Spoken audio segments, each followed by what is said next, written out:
Arwaki ni machiegni nyakwara moge jwange chenro makawuono mar ohala gi mwandu. Ma en chenro mamedo kolo yore mopogore opogore kaka inyalo chako kendo tayo yo makare. Machiegni nyinga Cleophas Oluoch.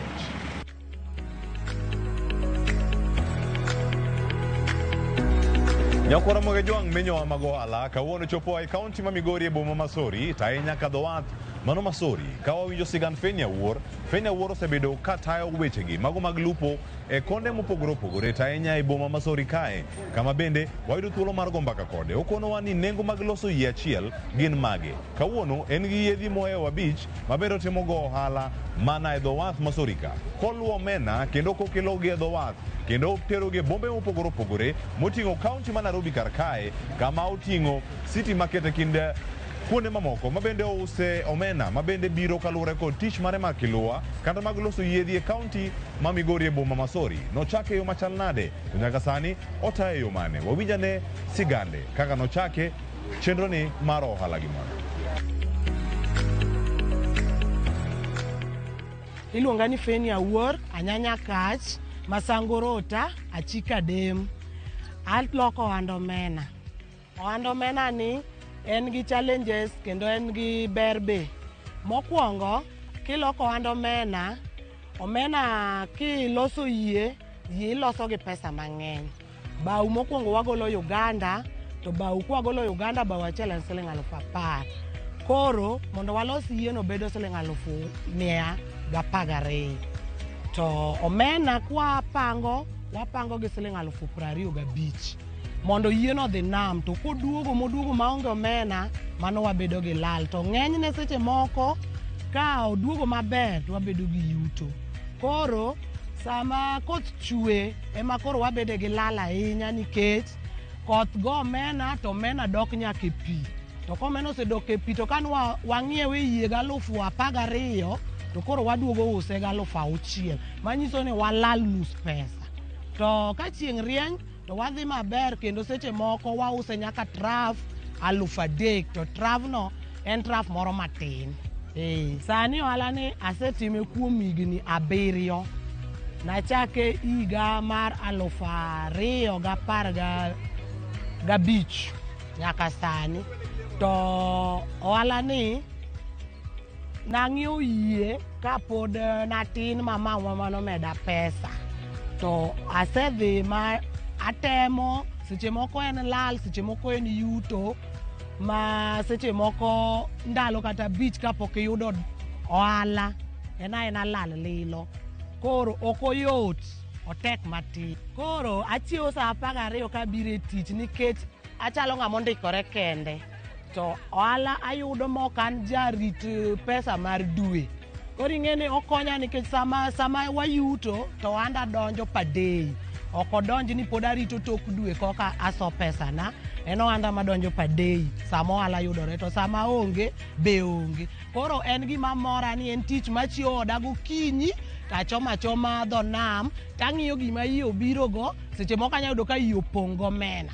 Koro seche go an gi mor. Seche moduogo ka aonge go an gi kuyo nikech ago fuel mar 20,000. Koro seche go adhi golo stock mana kano kadwa chaka godo fuel yie ochako dog nam. An gi yiedhi 5 mameka gi 3 mag mawa gi 5 mag chuora.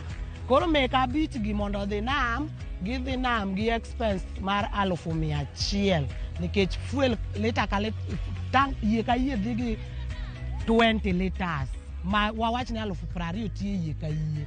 Koro mondo dhi nam moduogi yie ka yie tiyo 20,000. Koro en 100,000.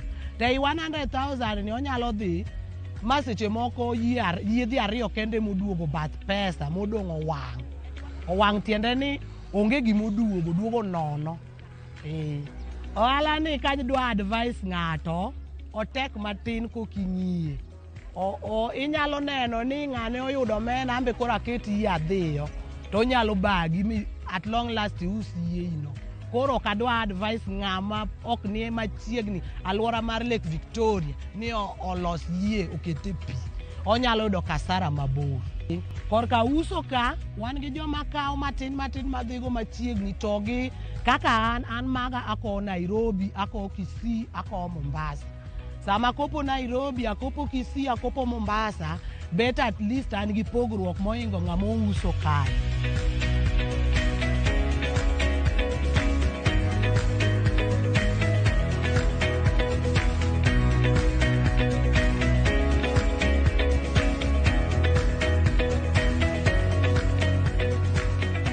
Kaka wan e dho nam ka wawinjore kendo onge pogruok moro amora, ji oherore nikech dho nam ka waloko omena te.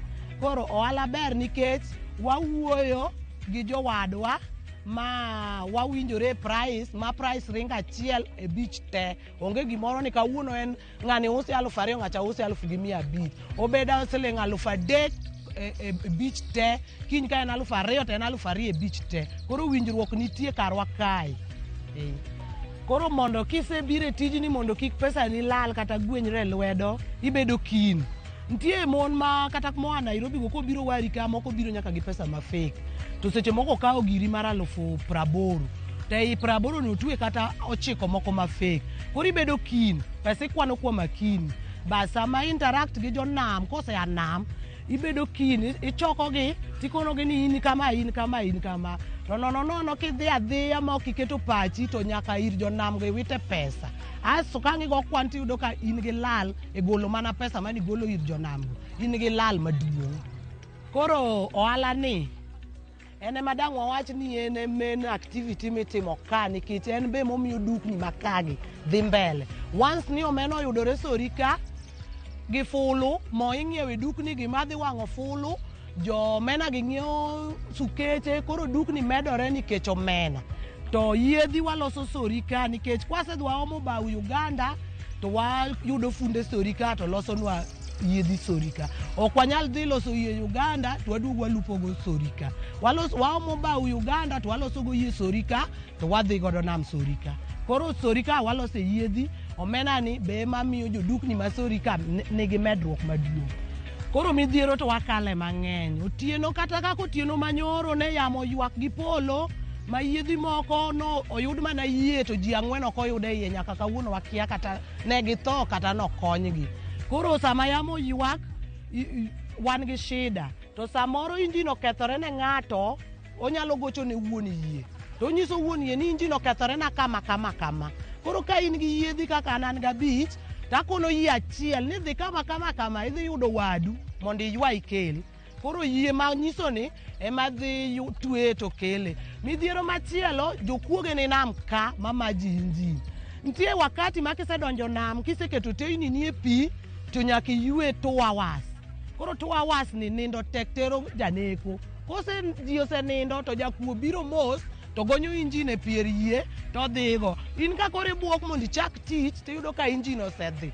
Koro sechegi chuni ni gocho ne wuon yie mano mi ni jokuoge kata ng'ato omaya injin nikech koro in adieri ma in go kuma injin odhiye e kia.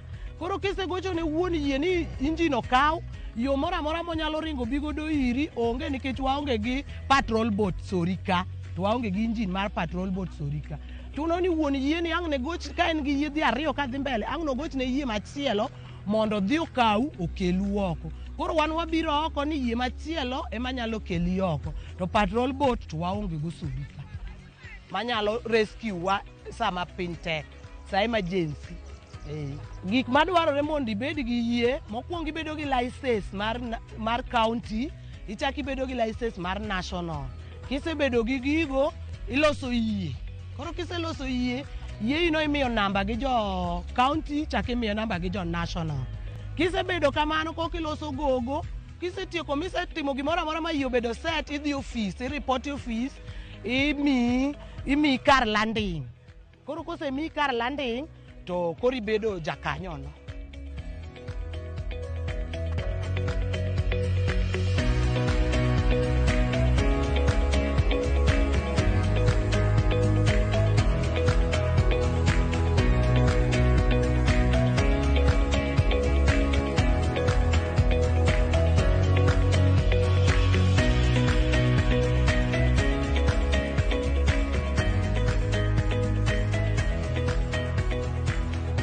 Kidwa loso yie manyien ma kok ichako, nitie gimoro yie kanyo ni migongo, ene moriembo yie, ene diere tir. Ing'iewe siling 12,000. nitie bepe ma koro ichwego kobiro malo. Ing'iewo bepe ga 10 e bech siling 10,000 mano. Koro kapok naketo rangi tin ka tin en 1,200, 1,200. To kiwicho yie dwaro rangi 4, steps 4. Koro ing'iewo rangi tin sa 4. Koro kilos gigo te mitieki kiketo rangi to kalo 120. Koro ng'ama oseloso to weyo kata ng'ama dwa chako. Ajiwi niya, kichako ng'iew gik manyien, ing'iew giri manyien, kik ing'iew gima ng'ato osetiyogo moweyo, embo osejoge. Kidwa ng'iew injin, ing'iew injin manyien Kisumu pasan. Kidwa loso yie, ng'iew bao Uganda gi migongo manyien tilos yie gi manyien nigi yape. Chako gi gima nyien no Nyasaye dhi gwedhi kendo idhi dasori, idhi yudo rech ma kiyude kata dweche 2. Rech no osemi chako iloso yie machielo. To kik ing'iew injin moro ma ng'ato boselupo go mool to kawo keto piny to nyisi ni bi kaw injin nani. Ng'ano rwaki e sida, idok podho nikech ka ene morome moketo piny, iti kawe nang'o. Koro ng'ata man gi gombo mar bedo gi yie gi injin mar omena, ng'iew gigeni manyien, mari manyien migo e pi. Kik ikaw mar ng'ato moseolgo gi lupo. Bepe mwang'iewo Uganda gi gin bepe madongo ma kiketo gi 2 kende bath yie koni gi koni to yie oromo. To bepe man Kenya ka gin bepe ma pana gi thindo, gin 8-1 kia 10 by kiang'o. Koro ing'eni gin gi tindo, to mar Uganda ka dongo, gin pana gi romo kama. Koro gin iketo gi mana 2 koni, yie osebedo full. To king'iewo ma Kenya ka inyalo pango koni 10 koni 10 koka yie mar injin obed full. Koro wang'iepo Uganda mondo mi wayot. Second to that, duration gibudho, ginyalo tiyo kata 5 years kiloso kodgi yie. To ma Kenya kae gi tieko ka ng'eny to higa achiel tichaki golo yie no, ichaki timo ne repair. Koro mane momiyo wa prefer ma Uganda no molo ma Kenya kae. Ma Kenya kae ni ok budhi, ma Uganda budho tieko higni 5. Nitie kastembe na moko mapok wanenore godo face to face to wawuoyo kendo wang'ere. Koro ng'ata manyalo dwaro namba na mondo aorne omena en 0727004967. Feni Awuor, Vice Chairperson Sori Beach.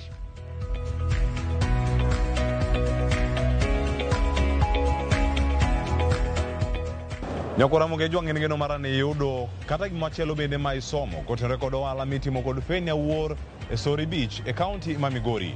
Wakaw yue masane kaduogo kod ja ohala mar juma. Kik idhi mabor.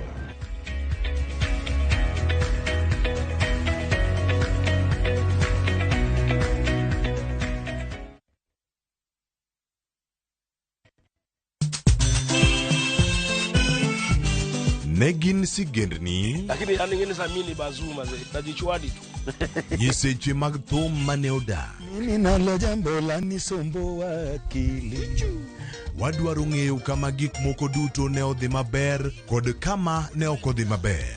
Ole ne ni chiega to jonyuol ne jolemo kabisa. Koro nyoke dwan jathomo nyargi. Koro nobi mo maya olega. Ng'e wende, weche mopondo kod chiwruok mane omiyo gibedo jothumbewa. Atemo kano sigana mag joluo. Gini chakruok mar gimoro nyaka bed ga gi gikone. Safar ma wan go mar music mar thum en safar mabor. Riwri kod Solomon Atito Kafaya e chenro mar ng'e jothumbewa. Tich Abich, Sari Okinyi, kik bai.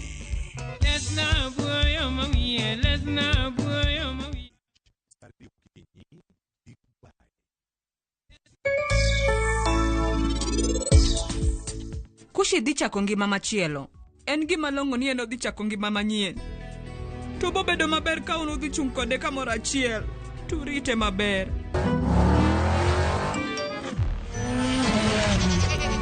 Easter happiness all around. Win big with the WRC Safari Rally 2025. Revisha and feel the roar.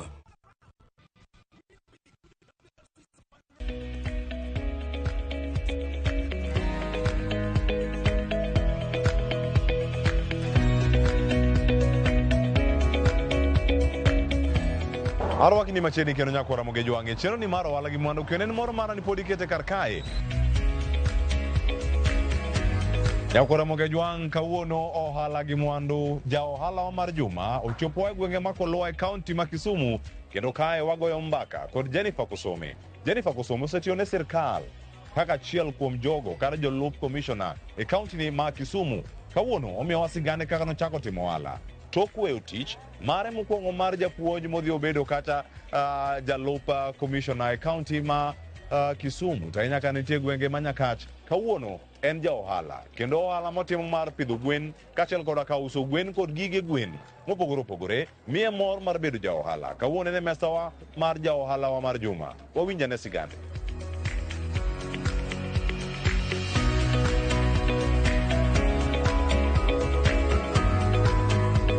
Nyinga Jennifer Atieno Kusome. Nyinga machielo ma ji ong'eyago bende Adum. Adak Buoye e Kachola Central, Kolwa East location, Kisumu East sub-county, Kisumu County, East Kolwa Ward. Ohala matimo en ohala mar uso gweno. Apidho ta uso. Nachako ohala nie higa 2023. To mokwongo chon napidho gweno noka usi na pidha ta chamo. Koro kana aikora mar retirement to nadhi e training moro mang'eny gi jo World Vision manopuonja timo ohala. Koro nadonje e ohala mar uso gweno chakre higa 2003 dwe mar achiel. Ematimo sani e Kolwa ka. Gima noketa e ohala ni kabisa en ni mokwongo na uso matin. Nachako gi matin kata 10 to 20. To koro kanogik dwe mar 12 chien kanyo. Tano ka ji biro mang'eny manyo gweno dala ka. Tayudo ka kura onge stock. Koro mano mi achako medo stock.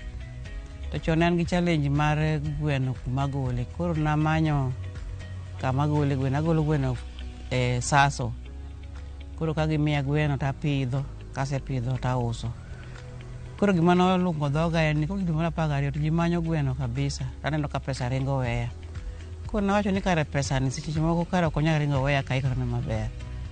Ema koro nakunga kelo gweno 100.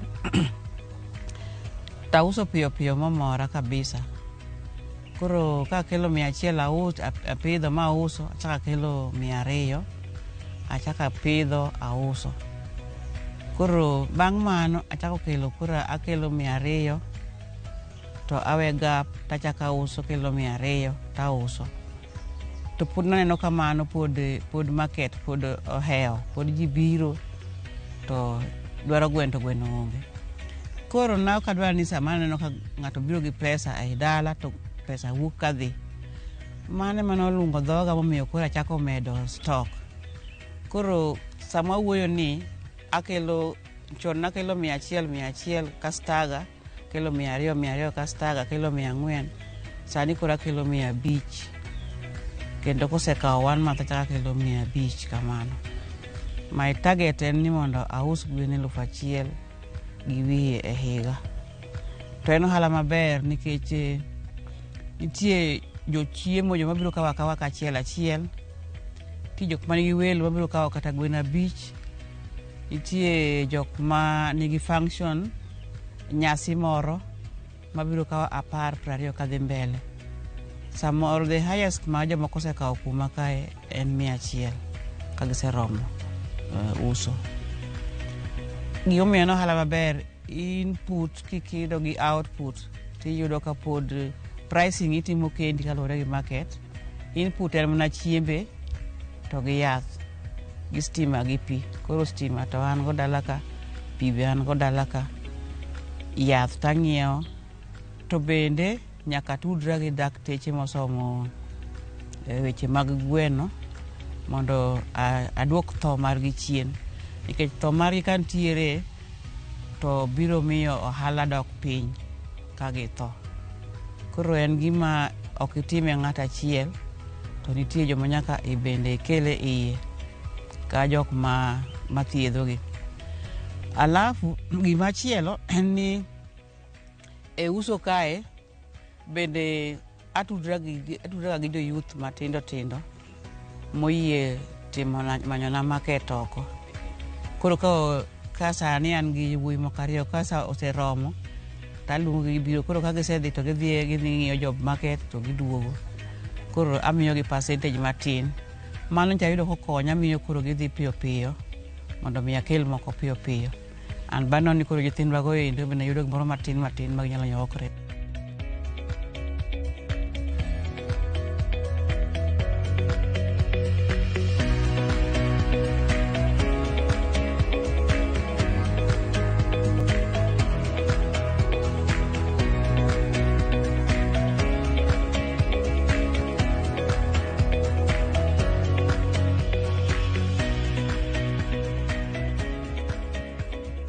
Uso mar gwen ohala mamit ma jachien nyalo wuondi mi penji tang'o mane itime employment, nikech nyalo mulo pesa mane pok imulo in employment, iluwore gi stock mari. Koro kikelo mang'eny to duoko be nitiere mang'eny, kikelo matin to duoko tin. But an anyalo wacho ni ohand chiemo ber, donge pile nyaka ji chiem, kendo ji ohero soup, ji ohero gir kado ni. Ng'ato ok dwa chamo alot lilo, dwa ni koket alot to kade bathe. To abatemo ni kado no koketo koyudo bam gweno moaka, to bam gweno maduong' moduogo aduogo chako manya kae. En mani ng'ato ok nyal nyisi exactly ni to loso pesa di, but nyako manopuonja noa Nyakach Katito, en nomiya some tips matin, but nonyisa ni modong' abiro ng'eye, masani koro aseng'eye. En ohala ma ok anyal gombo weyo, but anyalo gombo ni mondo ji omed uso, nikech en ohala ma market mare en chiemo, to pile nyaka dhano chiem.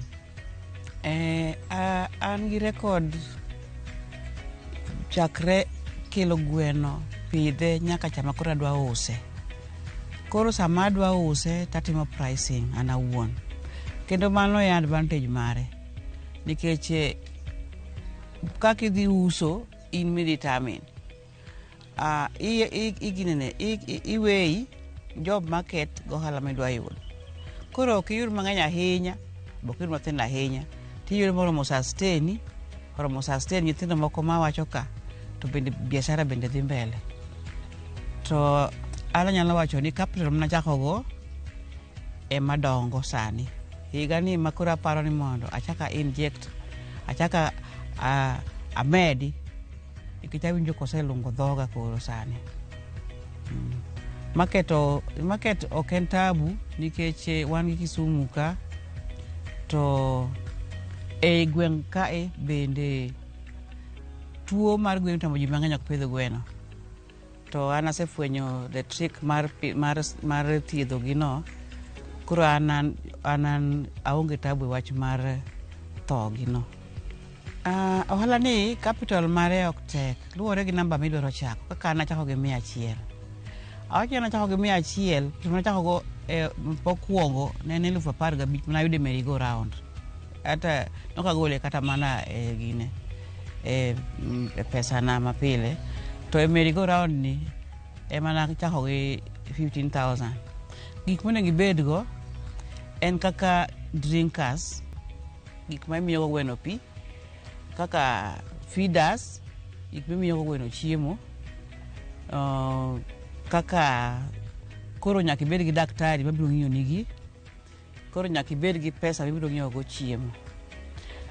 To ber gweno ni uso mare inyalo chako use kata bang' dwe achiel tichako use, dweche 2 chako use, ok ochuno ni nyaka iuse e maturity. Koro ken ohala mane ng'ato luor, en ohala ma mokwongo ber ni en ohala mar gima ngima, gima dongo. Kaka ongima, kaka odongo e kaka omedo ndhadhu kuome, to ndhadhu no en pesa. Koro an anyalo wacho ne jowa ni bende amor gi jo Ramogi mondo obi openja, nikech asegombo bende kaka nopuonja mi achako, ambe duonda magolo ni apuonjo moko chiemo tim neno ni nawinjo nying madam kosome ka puonjo wach mar gweno. Teno hala mamit kendo kisepidho gweno chalo dhano, chalo nyathini. Ing'iye kotuo, ing'iye kodenyo, ahinya at 1 month kama to koro in siko mna kode nyaka chop maturity mar 6 months ka koro nyalo chako chame. Koro anyalo jiwo jowa ni kaka ng'ato loko hand rech, kaka ng'ato loko hand ring'o mag jo bucha, wambi jo gweno wadonje wambi wamany market timbini. Koro kaka ng'ato chiemo to cham gweno, ocham ring'o, ocham rech. To gima ng'eyo ni gweno nigi ndhadhu kendo nigi nying ahinya moloyo moko mawachogo.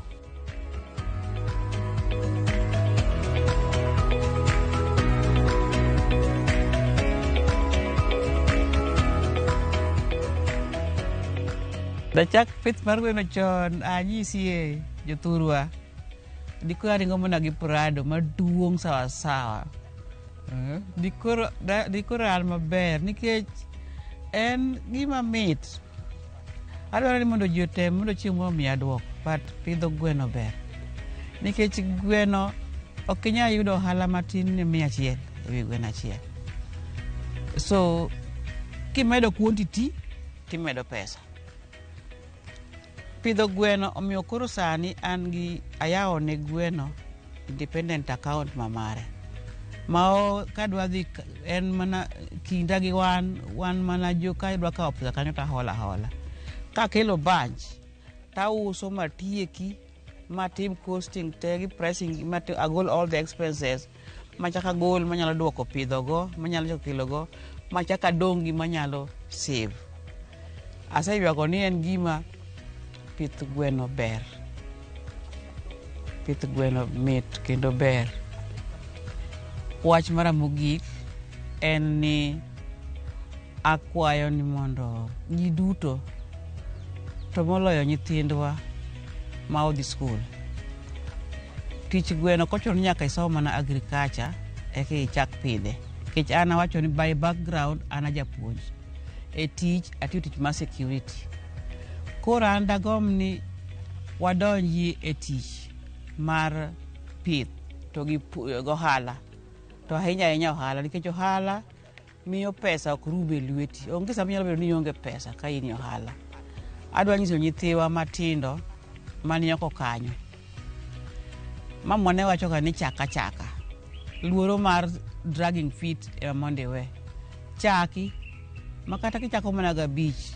Chak gi mari achiel to kata hol adek 4 obeda beach. Tibiro neno ber mbele kanyo. Bende gweno okochon nyaka bed gi structure maduong'. As the kaka ohala dongo e kaka imedo structure. Nachako gi ot matin mana mag gweno 20. Sani an gi ot maduong' mating'o gwen 1,000. Koro kik wabeda bet ni ok miyi. Wabet ni wamanyo. And God blesses a hand that works.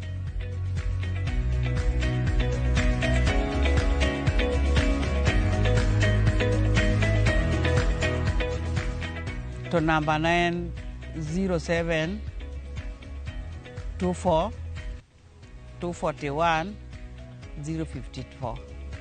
Nono abiriyo 24 nono achiel 24.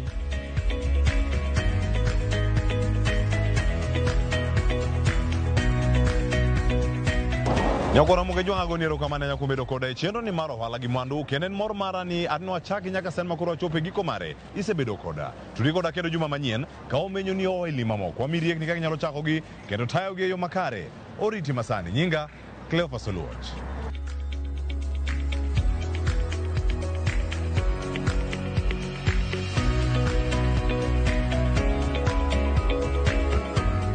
Mondo mine chenro ni kod mamoko mag Ohala gi Mwandu donjie viewsasa.com